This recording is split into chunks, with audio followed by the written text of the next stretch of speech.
me and John. Let's use your professor. So we're gonna jump into a lot of fun stuff today. So we're taking a look at our tracks for the day, or tracks for the week. Sorry, and I know I got my brains, stuck on one little area. And the track that we're gonna take a look at here is "A Whole Lot of Love" from Led Zeppelin. And there's so many different and great awesome tracks from them that we could look at and get into. The one I did not want to deal with was "Stairway to Heaven." I just got to tell you, it's yeah, I know. I probably like disappointed like half of you now, right? And you just all like turned everything off. So, um, oh, I'm sorry. But in any case, I mean, there's so much already done and written about that, and its implications, and it just kind of can wanders into a nebulous arena. I just don't want to deal with it. Besides, with this track, there's so much going on musically. It's like, what is happening? And so it really kind of pushes and catapults us going forward with a lot of different things. And this begats what we were even talking about the other day with the combination of Marvin Gaye and the Slits. And then stick around, because the last one I'm going to drop, the A number one, all female band of the late '60s, '70s, that really kind of help push things going forward. Because if you thought the Slits were crazy, just hang on, it's going to get more rocking and fierce. So with Zeppelin, we really see, and firmly establish and place our feet in the 1970s. There's no question about it. This comes off of Zeppelin 2, a famous, album with it. And you remember, this is the brainchild of Jimmy Page, the guitarist, right? He's the one who really put the band together, calling out Robert Plant, and then the subsequent, others in the group. But they had a really horrible beginning, miserable, and that's where the name came from, because they just really couldn't settle on a band name. And so their last attempt, which actually became Zeppelin One, or the self-titled Led Zeppelin, it comes out of the comment. They said, look, if this one fails, if this record doesn't hit anywhere, we're going to fall like a Led Zeppelin. And that's where the name came from for the band, is because they really felt like this was it. It was going to be the failure. They were not going to be able to succeed and go forward. Unbeknownst to them, this was the first album became like a real gem, and then subsequently their Zeppelin 2, really kind of thrust them and placed them firmly on the map as to where they were, and rock pioneers moving forward, giving them all the liberty and license as it is. Now I'm going to try to, and I gave you a bunch of videos, and even a cover that Prince did of the song, live in Las Vegas. So you can take a look and listen to those. And I believe a little bit of a little portion of it as well, a little meaning. I think so. So go check it, because it's in the art, it's in the tracks for the week folder, on our Canvas site, on our course website. But in any case, the song just opens up so many different avenues and things, and it shows their blues roots as well as their experimental nature, and then really kind of pioneers and champions where experimental jazz is going to go, experimental rock, prog rock, in these kind of areas, really push forward. And then we hear the stability of the actual rock quartet, because when you think about it, I mean, that's really what it is. You have a vocal, guitar, bass, drums. That's a quartet. There's four people that are right there. If it's a quintet, then you usually have like a rhythm guitar that's coming up and backing it up. Unless you're Spinal Tap and you do big bottom, and everybody's playing bass except for the drums. You're like playing nothing but low toms and timpani, right? And that in and of itself is like a total quirk. So go check it out. Spinal Tap, totally worth watching. It's a foul movie, but it's definitely worth watching. I know I indoctrinated my daughter to it when she was quite young. I told her, you got to get your feet wet, and you have to learn your music history. And so, what better way to do it than start with something that's totally comical and charlatanist, and is completely a fantastical moment in time. but it's going to open up the conversation for a lot of other kinds of things. And fortunately, it did really good because then she's all about the aspirations of where music can go now, and she's trying to hold up the mantle of rock and the all female rock bands, momentum. She's trying. But in any case, that's a personal diversion. I didn't mean that. So, Whole Lot of Love. We're going to listen to portions of it. And I'm going to break in between and kind of, take it down because this track goes on forever, which is the other thing that they did. They were no longer qualifying themselves to be limited to the 3 minute and 33 second or 3 minute and 15 second song the records, and the radio play demanded.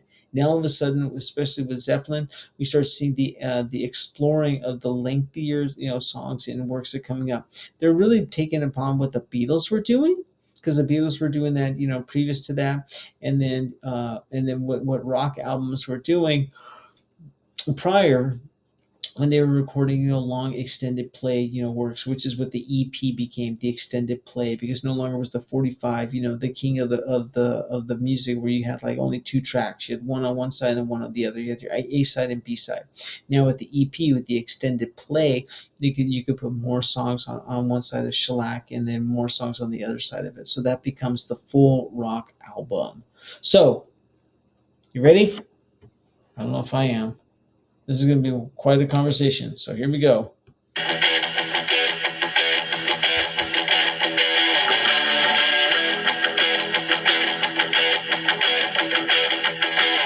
need cooling. Baby, I'm not fooling. I'm gonna send you back to schooling. Way down inside. Honey, you need it. I'm gonna give you my love. I'm gonna give you my love. Okay, right there. If you notice anything, there's two sonic worlds that are happening. Robert Plant is singing like a total blues singer, which he's not. I mean, the cats are Britain, right? But he's singing. It has that whole blues bend and air about what he's doing, and then the rest of the band is thumping and pushing it forward. That's that driving momentum of it. That's why the song is like perfect for well, they use it a lot in like comedy action movie, for action scenes, right? Because it really has that driving pulse of it. And so those are two different worlds that would never have coincided, had it not been for these kind of evolutions of it. You get that pulsating, very stable, machine oriented style, of a rock band that's coming up that really is looking forward to where rock music is eventually going to go, especially in the heavy metal world. That, I mean, you know, yeah, I mean, you would not have, any of those. The Iron Maiden would be nothing without that kind of a formation and forward thinking. But then you have Robert Plant singing and slurping all over the rhythm, with his blues attitude with it, and you barely can understand what the guy's saying, which fits and models exactly inside of what a blues mentality is. So you have these two worlds running simultaneously. It's like what? And if you hear it, it works perfectly. But in and of themselves, they would make sense. But when you put them together, it's like all of a sudden it's a whole new world and environment. So keep going now, because now we're here getting into the chorus, and this is where it's going to get tricky.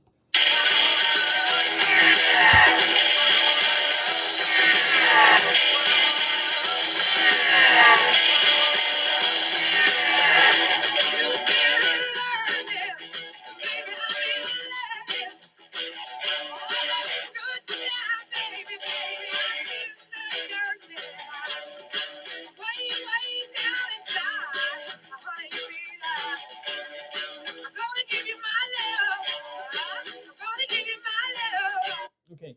Do you notice he doesn't sing anything on the beat?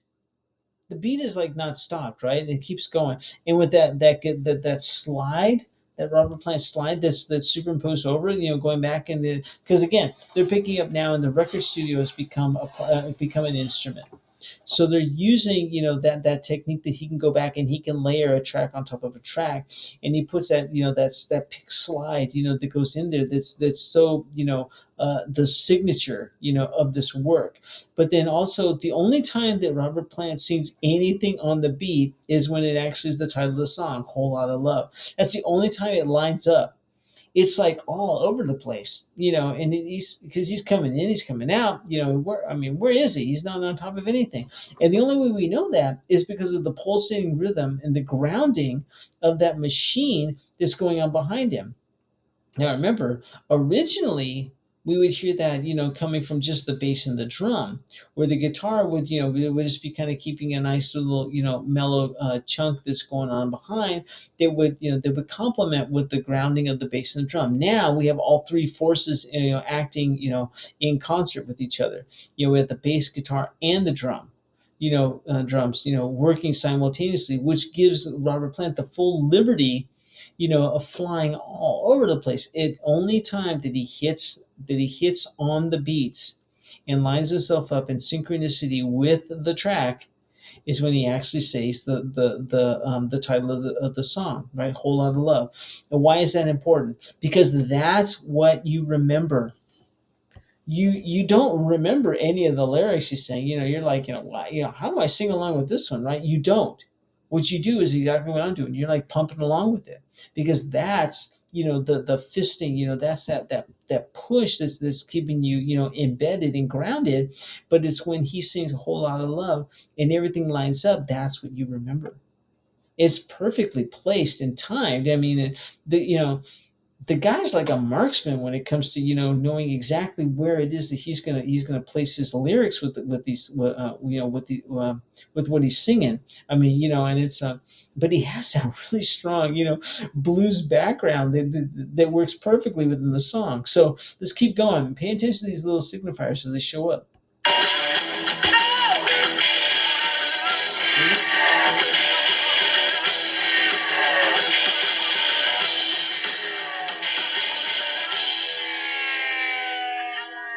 Get ready. Now it's gonna get weird. Okay, so before we jump into this exploration, did you notice everything else went away?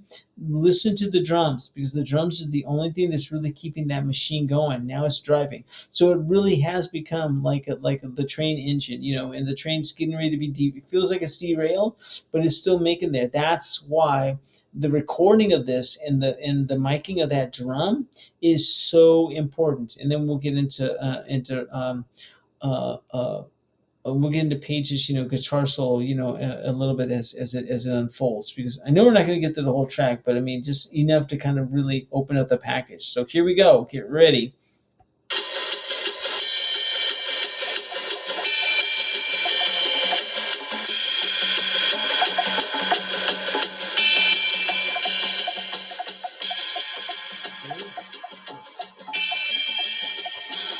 It's that persistent hi hat. It's just like it's keeping you going with it, right? And now again, the multiple drum tracks are coming in. You got the bongos, you got the congas, you got all these different things that are coming in, and they're playing off of the cymbals and whatnot. So the levity and the light sense that Robert Plant gave with his lyrics is now superimposed upon what he's doing with the cymbal work and whatnot. And then the driving nature of the core of the song at the beginning has been, transposed onto just the hi hat, and so you get that chiming that's going on inside of there, and it's in your face. But the fact that the whole band has gone away, and in the middle of a song, what is this, like a minute and 43 seconds into it, that so about a minute and a half into the song, to let the drums have this kind of an exposure, that's already kind of saying something. And so early on in a track, which ranges anywhere from 4:45 to like 5 minutes, so keep going.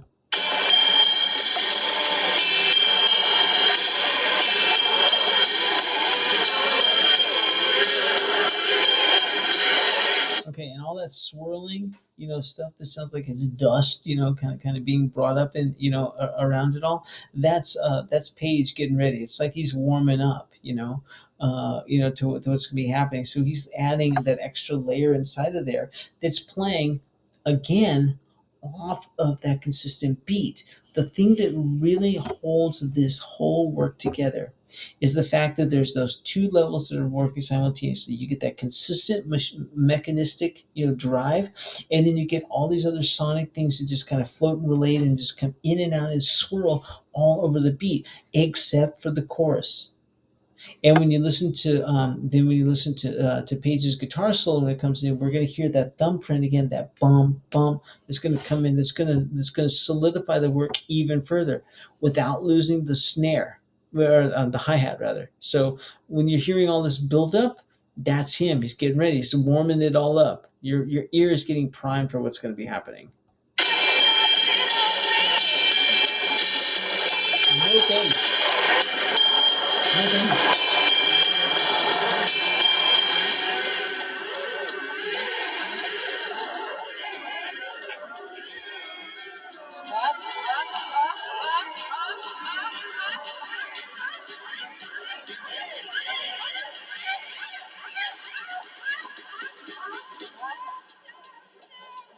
Almost.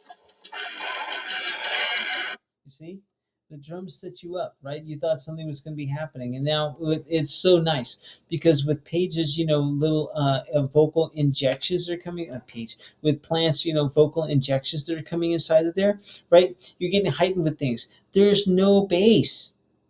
The bass is contributing to the sonic, swirling that's going on, right? The whirlwind the tornado that's happening in the background, but there's no grounding of it. It's just the cymbal that's like slicing through like a knife, and that's what holds everything together. And then when the drummer set up, the riff, to come into, right, the fill, getting ready to kind of push you to where you were going to go. It anticipates what's going to happen, but then you fall short and you fall right back into it. It's like they pulled the rug out from underneath you. It's an amazing sonic, tapestry right now. Okay, keep going.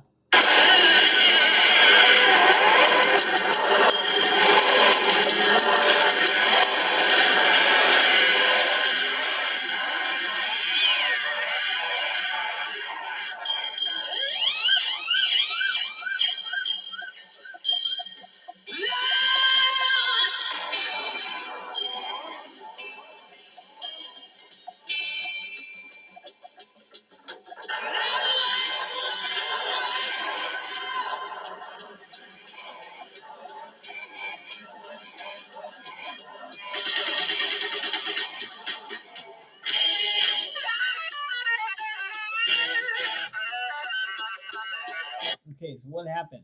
The riff came back, everything else went away, and all of a sudden you have the guitar that stands out by itself. The snare, I mean, the hi-hat is the one thing, the glue that's keeping this whole thing together. Because regardless of how thick that tornado of sound, that's circumnavigating the entire work, that snare is cutting through everything. The miking is great. It's like right on point. The crystallization of it and the use of it as a mechanism, as a tool, and that color that's inside of it, and the fact that it's so metallic, it just really chimes through. I mean, it really is, a knife that's cutting through, everything. This is right there, and then you hear it, and now when everything else is going to be pushed away except for that pulse, that bum bum, we're going to hear that snare. I mean, that hi hat never release the arresting nature that it has on your ear. That's what keeps you grounded. So watch now. Check it out. Now we get into even more fun stuff.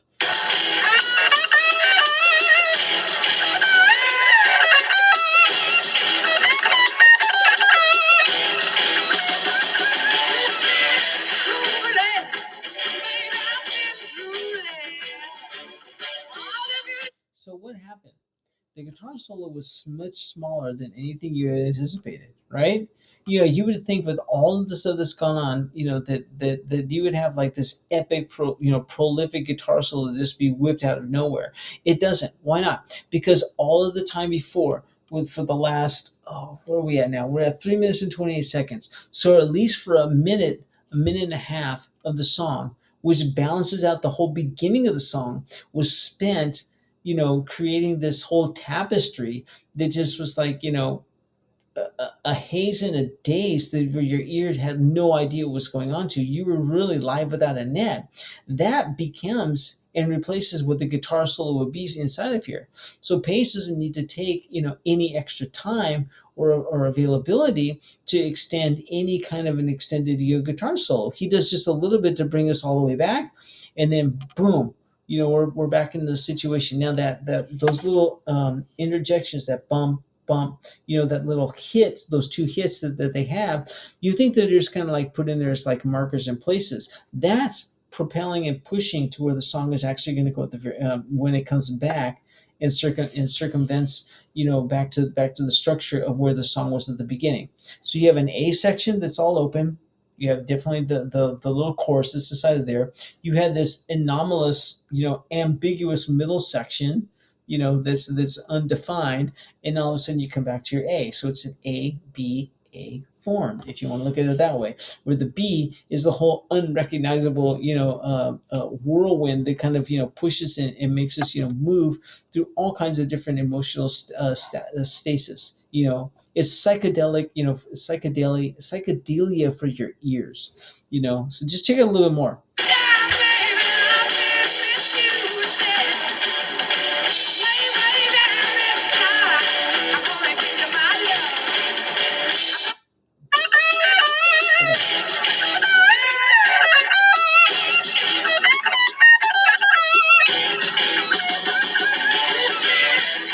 That drum riff, pay attention to it, because when it comes back in, it's doing two different things. So keep that in your ear. That's why I went back. So we're just going to finish up with this. So listen a little bit more, but watch when that fill comes back in. I'll push play it again just so you hear it and get it in your ear.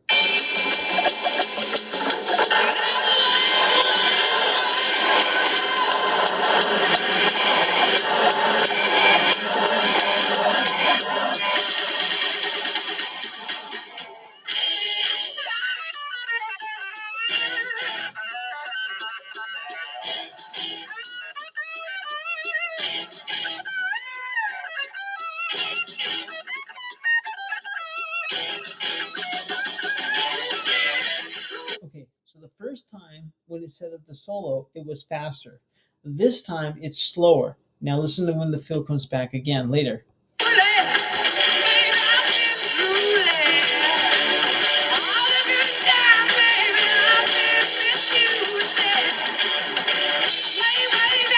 Did you catch it? It's slower, right? So now with the bookends, now listen to it when it comes back again. Did you hear it? That's the faster one. Fast, slow, slow, fast. They're doing this on purpose. He's setting these things up and keeping you in track of where you are. It's not predictable, but when you look at it and you step away from it, you see all these different components and how they work together. We just kind of take them as like, oh, that's what's going on. There's a predictability that's happening here.